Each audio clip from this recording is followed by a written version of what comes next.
Memang yang menjadi kendala dalam sebuah kredit barang, motor, mobil, rumah dan segalanya, ini kan kredit itu jual beli, sehingga sah saja tidak ada masuk dalam kategori pada bagian riba.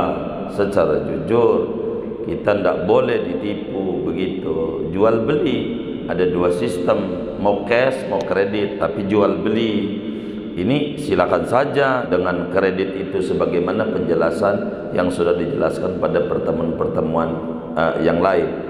Nah, bagaimana dengan denda? Inilah yang kita, bila kita sistemnya kredit, karena belum menyeluruh hukum Islam ini diadopsi sebagai hukum positif dalam negara, maka kita harus pandai mensiasati diri. Artinya denda ini kan nggak boleh. Orang susah dalam Islam nggak boleh disusahin. Fa in kana dzu usratin fanadhiratun ila maisarah. Bila dia tidak ada kemampuan untuk bayar dalam hukum Islam, tolong tunggu sampai mampu. Yang penting ada iktikad bayar. Jangan dikenakan denda duit, karena ini haram. Oleh karena itu kita harus pintar. Kalau kredit, anggap nih hari Kamis jatuh tempo, kita kredit 700.000 sebulan, begitu. Motor kita pinjam dulu dah sama orang untuk menutup yang 700 ini supaya tidak ketemu denda. Karena enggak boleh menghukum orang dengan uang, enggak boleh.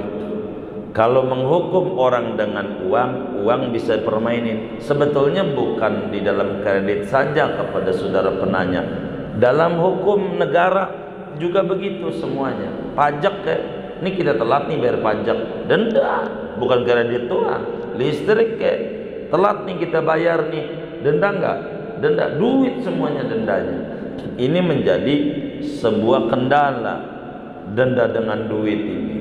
Oleh karena itu, bagaimana ini menghukum orang dengan duit?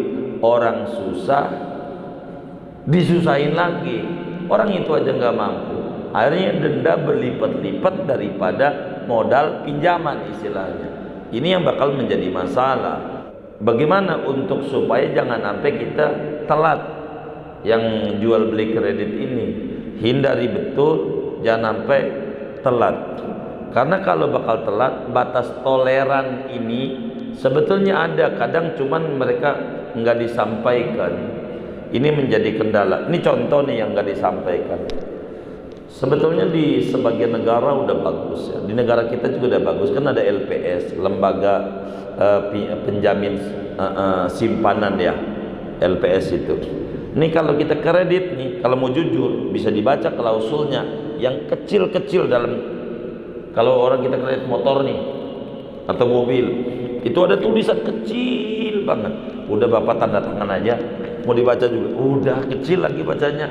Padahal tuh yang dikecil tuh ada keterangan, bila tidak mampu bayar maka negara akan bayarin. Ada itu tulisannya. Ini contoh. Kita kredit motor, kita nggak mampu bayar nih, itu bayaran kita tuh ditutup oleh negara.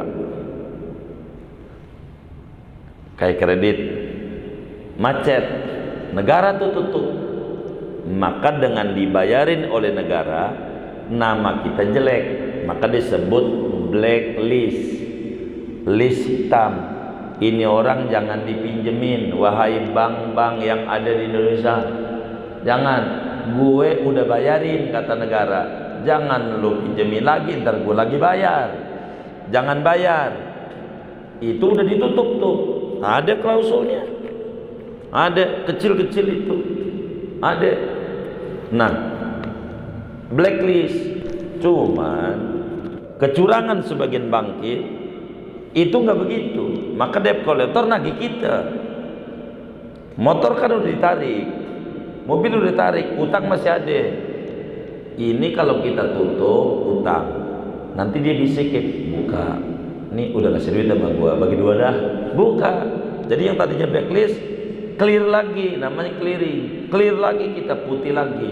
Ini padahal kalau kita nggak mampu bayar, negara tutup.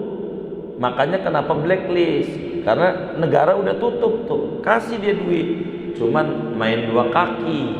Ini yang menjadi kendala. Jadi sebagian kejadian itu kayak begitu. Maka klausul-klausul yang kayak begitu tuh kecil, mau baca juga susah. Begitu, udah tanda tangan aja, udah cepet dah. Yang penting motor gue turunin ini ya.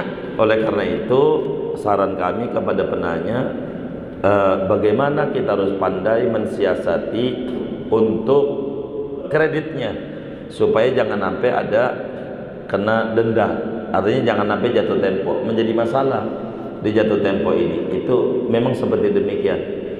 Mungkin waktu itu tidak tuntas itu menerangkannya. Wallahu a'lam.